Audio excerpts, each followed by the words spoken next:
Hello student, अस्सलाम वालेकुम and welcome back to our channel.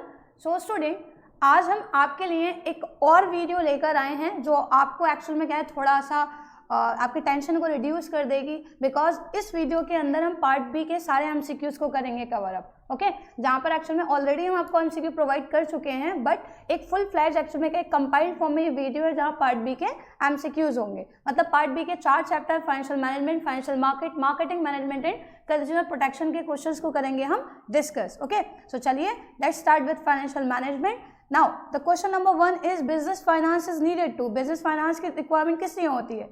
Business को स्टैब्लिश करने के लिए, रन करने के लिए, एक्सपेंड करने के लिए, all. Yes, very good, all of the above. Okay, business शुरू करना है, रन करना है, एक्सपेंड करना है, किसकी जरूरत होगी? पैसे की जरूरत होगी। क्वेश्चन नंबर 2, इनमें से कौन सी टेंजिबल एसेट नहीं है? Machinery, trademark, factories and offices tangible asset नहीं है। कौन सी नहीं है? ट्रेडमार्क। यस बिल्कुल, क्योंकि ये क्या है? इनटेंजिबल एसेट है। क्वेश्चन नंबर 3, फाइनेंशियल मैनेजमेंट का मकसद क्या है? कॉस्ट ऑफ फंड जो प्रोक्योर कर रहे हैं उसको रिड्यूस करना, रिस्क को कंट्रोल में करना, effective development of funds achieve करना, या ऑल? यस बिल्कुल, आंसर क्या होगा? Option D, that is all of the above. क्योंकि फाइनेंशियल मैनेजमेंट क्या मदद कर रही है कि हम जो चीप सोर्स ऑफ फाइनेंस है उससे पैसा रेज करें, कंट्रोल में रहे हमारे रिस्क। ओके, और फंड्स को प्रॉपर फॉर्म में क्या करा जाए? अट्रैक्ट करा जाए। Now question number 4, primary aim of financial management. Financial management का प्राइमरी एम क्या है? To maximize share holders wealth. Wealth maximisation concept है maximization of the market value of equity share. So देखिए स्टूडेंट, हम पढ़ते हैं primary objectives to maximize the wealth of equity share holders. लेकिन सारे स्टेटमेंट को पढ़िए। पहला स्टेटमेंट शेयर होल्डर्स की वेल्थ को मैक्सिमाइज करना, बिल्कुल wealth maximisation concept means the same ना, ठीक है। Market value of equity shares को मैक्सिमाइज करना, तो ये क्या है? Yes, all of the above. So actual में क्या है? इस क्वेश्चन का भी आंसर क्या है? Option D, that is all of the above. Now question number 5, this decision relates to how the firm's funds are invested in different asset. किस decision में फर्म डिसाइड करती है कि पैसा इन्वेस्ट करेगी अलग अलग एसेट्स में? कौन सा आंसर होगा? Yes, well done, option A, that is investment decision. Okay, investment मतलब डिफरेंट एसेट में कहाँ पैसा इन्वेस्ट करना है, कौन सा डिसीजन है? इन्वेस्टमेंट डिसीजन है। इसके अलावा question number 6, purchasing a new machine to replace an existing one. पुरानी बदल कर नई मशीन लेना किसका एग्जाम्पल है? जल्दी बताइए। हम क्या कर रहे हैं? फिक्स एसेट्स खरीद रहे हैं, लॉन्ग टर्म है, और लॉन्ग टर्म डिसीजन को और क्या बोलते हैं? Capital budgeting. Yes, option D will be the right answer. Question number 7, the size of asset, the profitability and the competitiveness are all affected by. ठीक है, जो एसेट का साइज है, प्रॉफिटेबिलिटी है, कॉम्पिटिटिवनेस है, ये एक्चुअली सारी चीजें किससे अफेक्ट होंगी? एसेट जो खरीदते हैं हम, कौन सा डिसीजन होता है? ये कैपिटल बजटिंग डिसीजन है, और इसी से प्रॉफिटेबिलिटी एंड कॉम्पिटिटिवनेस इफेक्ट करेगी। So option B will be the right answer.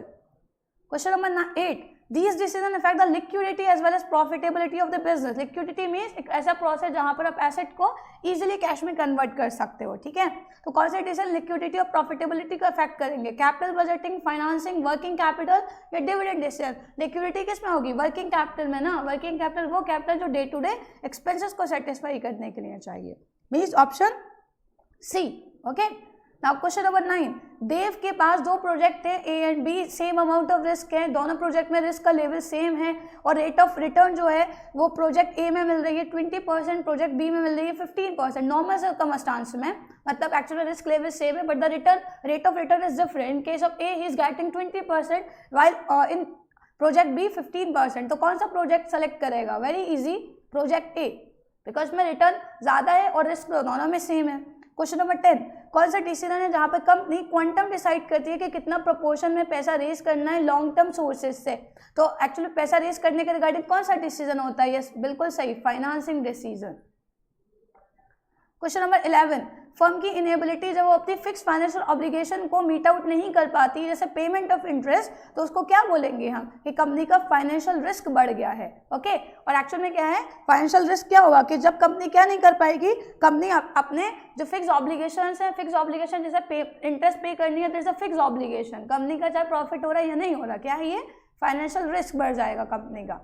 Next question, the overall financial risk depends upon, जो भी टोटल फाइनेंशियल रिस्क है कंपनी का डिपेंड किस पे करता है, जितना भी टोटल कैपिटल में डेट का प्रोपोर्शन है उस पर, इक्विटी के प्रोपोर्शन पर, बोथ या नन। फाइनेंशियल रिस्क मेनली किस पर है, रिस्क, फाइनेंशियल रिस्क बेसिकली क्या है, जो फाइनल ऑब्लिगेशन है, अभी प्रीवियस क्वेश्चन इसी से रिलेटेड था, इंटरेस्ट पे कर रहे हैं, इंटरेस्ट किस पर दी जाती है, डेट फंड पे दी जाती है, तो किस पर डिपेंड करता है, proportion of debt in the total capital. Okay, and एक और चीज, जो टोटल कैपिटल में प्रोपोर्शन ऑफ डेट है, इसको हम क्या बोलते हैं, फाइनेंशियल लीवरेज बोलते हैं। क्या बोलते हैं, फाइनेंशियल लीवरेज या कैपिटल गियरिंग भी बोला जाता है, इट्स इंपॉर्टेंट, फाइनेंशियल लीवरेज और capital gearing, GEARING, capital gearing. Okay, now the next question is there, question number 13, this decision determines the overall cost of capital and the financial risk of the enterprise. किस particular decision से कितना capital का cost company को we कैसे beer करना है, financial risk कौन से डिसीजन में डिटरमाइन करती है company, yes, financing decision. Now the next question, कौन सा सोर्स ऑफ कैपिटल है कंपनी जब सेलेक्ट नहीं करेगी अगर फिक्स कॉस्ट हाई है। फिक्स कॉस्ट मतलब ऑपरेटिंग कॉस्ट जो है वो ऑलरेडी बहुत हाई है, तो कंपनी किससे पैसा रेज नहीं करेगी, ऑप्शन सी डिबेंचर्स। ओके, क्योंकि डिबेंचर पे तो फिक्स्ड पेमेंट करना है अपने इंटरेस्ट की फॉर्म में, ऑलरेडी अगर आपकी ऑपरेटिंग कॉस्ट हाई चल रही है, फिक्स ऑपरेटिंग कॉस्ट, तो कंपनी किससे पैसा रेज नहीं करेगी, इस बिल्कुल ऑप्शन सी डिबेंचर से पैसा रेज नहीं करेगी। The next question is there, company मतलब sorry stock market index increase हो रहा है तो कंपनी क्या इशू करेगी फाइनेंशियल रिक्वायरमेंट को सेटिस्फाई करने के लिए। सो जब मैंने चैप्टर पढ़ाए थे सारी चीजें डिस्कस करी थी, when the stock market is we can say is in good position या बूम पर चल रही है तो क्या करेगी कंपनी को, रेडिली इन्वेस्टर मिलेंगे to make investment in shares, तो कंपनी क्या इशू करेगी, equity shares. Now the next question जो बिल्कुल वाइस वर्सा केस है, अगर स्टॉक मार्केट बियरिश चल रही है तो कंपनी किससे अपनी फाइनेंशियल रिक्वायरमेंट को सेटिस्फाइड करेगी, डिबेंचर्स इशू करेगी कंपनी, क्योंकि शेयर्स में लोग इंटरेस्टेड नहीं होंगे, शेयर्स एक्चुअल में क्या है, और स्पेशली इक्विटी शेयर्स तो प्राइमरी रिस्क बियरर होते हैं, तो कंपनी किसको इशू करेगी, डिबेंचर्स को इशू करेगी। अगर नेक्स्ट क्वेश्चन है, कौन सा फाइनेंशियल डिसीजन है जिसमें प्रॉफिट का डिस्पोजल मतलब प्रॉफिट का बंटवारा होता है, कौन से डिसीजन में, यस डिविडेंड डिसीजन, जहां पर कंपनी को डिसाइड करना होता है कि एक्चुअल में कितना करंट ईयर में डिविडेंड की फॉर्म में इक्विटी शेयर होल्डर्स को पे करना है, कितना रिटेन करके रखना है। और the next question is, under which of the following circumstances company is not likely to declare a higher dividend, किस केस में कंपनी ज्यादा डिविडेंड नहीं देगी, what is the option, option A, जब कंपनी की अर्निंग अच्छी है तो दे सकती है ना डिविडेंड ज्यादा, ठीक है बिल्कुल देगी। जब कंपनी के ल्यूक्रेटिव फोर्थकमिंग बिजनेस अपॉर्चुनिटी है, अब आपकी यहाँ पर वोकैबुलरी पावर बहुत इंपॉर्टेंट होती है कि अगर आपको वर्ड मीनिंग आपको अच्छे से आती है, ल्यूक्रेटिव का मतलब होता है बेनिफिशियल, ठीक है, जो अट्रैक्टिव है बेनिफिशियल है। अगर कंपनी के पास बहुत ज़्यादा बेनिफिशियल आगे आने वाले मतलब इन फ्यूचर कंपनी के पास बिजनेस अपॉर्चुनिटी है बहुत बेनिफिशियल, तो कंपनी को पैसे की ज़्यादा ज़रूरत होगी, और पैसे की ज़्यादा ज़रूरत है तो कंपनी पैसा बचाकर ज़्यादा रखेगी, मतलब इस केस में रिटेन अर्निंग ज़्यादा, और रिटेन अर्निंग ज़्यादा है तो डिविडेंड कम हो जाएगा। So option B will be the right answer. अच्छा, ऑप्शन सी देख लीजिए, कंपनी के फाइनेंशियल पोजीशन स्ट्रॉन्ग है तब कंपनी डिविडेंड ज़्यादा दे सकती है, नन ऑफ दी अबव। हमसे पूछा कि किस केस में नहीं देगी ज़्यादा, then option B will be the right answer.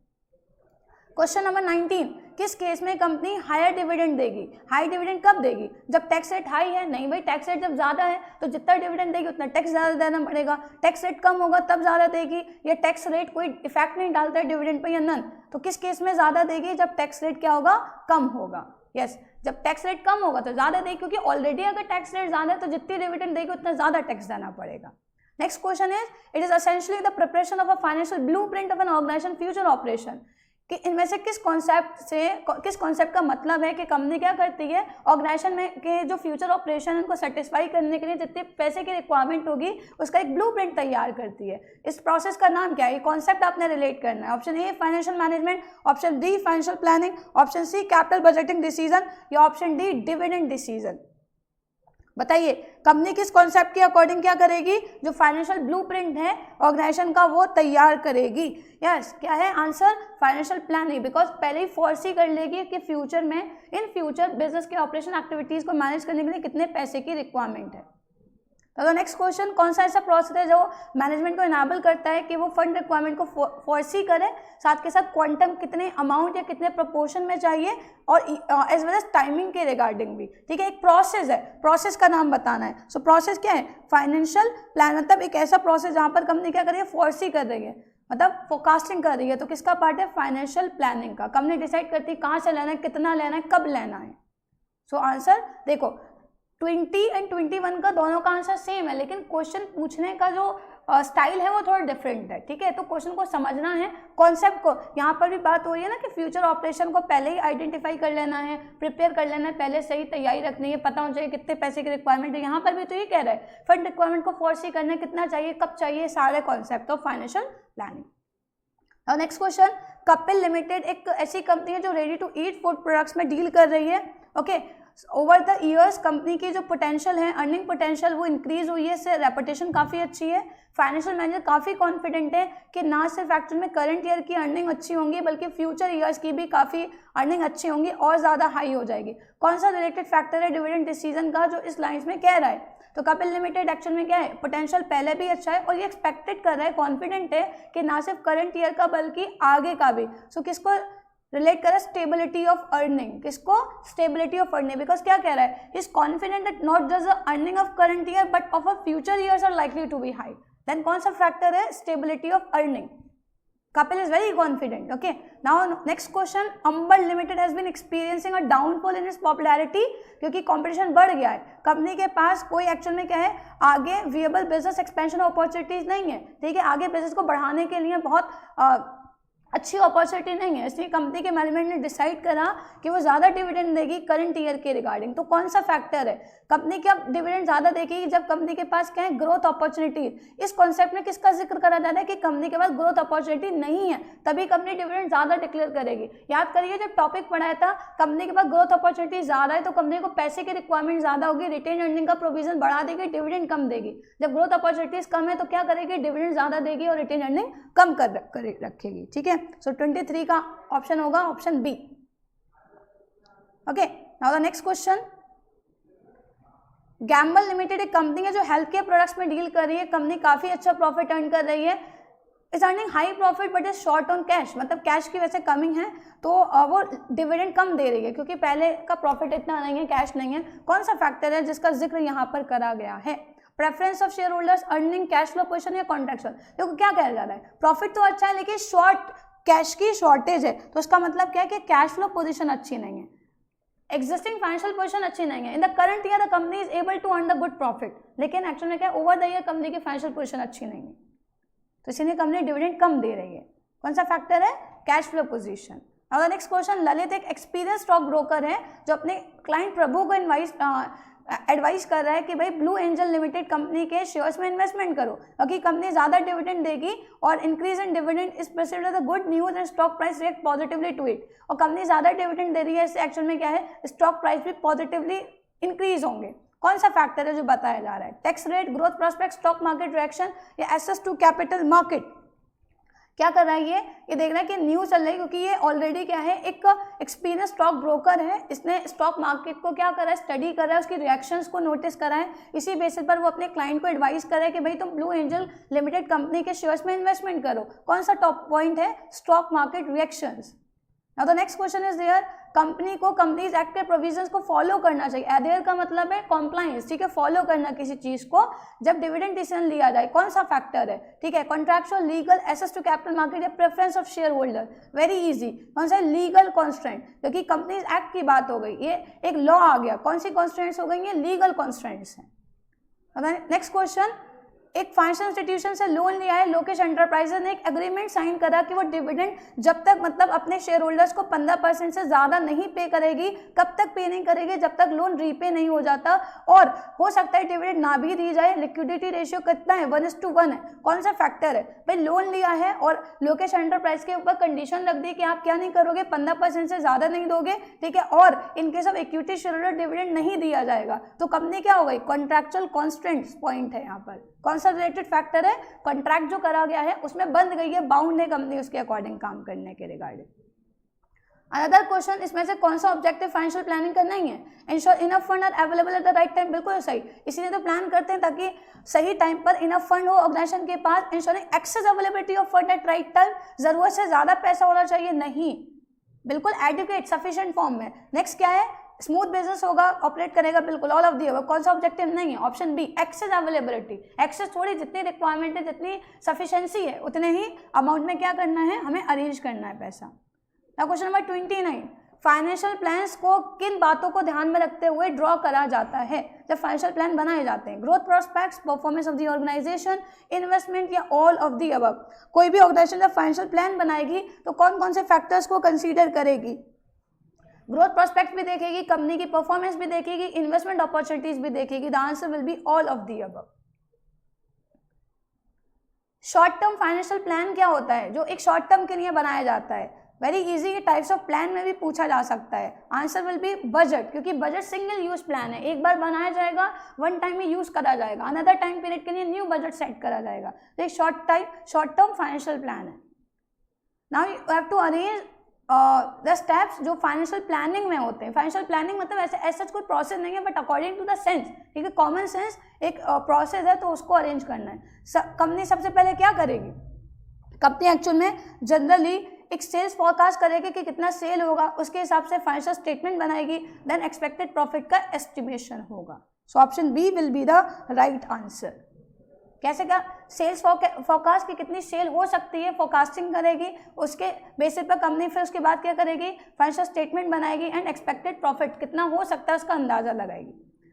Now which is not an importance of financial planning. Financial planning का क्या इंपॉर्टेंस नहीं है, कंपनी की मदद करती है, बिजनेस की मदद करती है, शॉक्स एंड सरप्राइजेस से बचने के लिए, अवॉइड करने के लिए, बिल्कुल कोऑर्डिनेट करने में हेल्प करती है डिफरेंट फंक्शंस में। Yes, it helps to reduce waste, duplication of efforts and gaps in planning. ठीक है, जो भी वेस्ट है एफर्ट्स का, पैसे का, उसको रिड्यूस करने में मदद करती है। Right, it tries to dealing the present with the future. Dealing करती है, लिंक क्रिएट नहीं करती। नहीं, लिंक क्रिएट करती है ना प्रेजेंट का फ्यूचर के साथ, तो कौन सा इंपॉर्टेंस नहीं है, यहाँ कह रहे हैं dealing. Now next question, which is not a part of owners fund. owners fund का कौन सा component नहीं है? इक्विटी शेयर्स, yes, owners में आते हैं। Reserves and surplus owners fund में आते हैं। डिबेंचर्स नहीं, किस में आता है? ये बोरोड फंड में आता है। शेयर्स किस में आते हैं? Owner, whether equity and preference. इनमें से कौन सा सोर्स ऑफ बोरोड फंड नहीं है? फाइनेंशियल इंस्टीट्यूशन से लोन लिया है, बोरोड में आएगा। डिबेंचर्स इशू करे, किस में आएगा? बोरोड में। रिटेन अर्निंग किस में आएगा? ओनर्स में आएगा। तो ये बोरोड फंड का सोर्स नहीं है। क्वेश्चन 35, इनमें से कौन सा स्टेटमेंट सही नहीं है? Cost of debt is higher than cost of equity. Debt की कॉस्ट इक्विटी से ज्यादा होनी चाहिए। कौन सा स्टेटमेंट गलत है? कॉस्ट ऑफ डेट किससे एक्चुअल में कम होनी चाहिए? इक्विटी से कम होनी चाहिए। पहला ही स्टेटमेंट क्या है? गलत।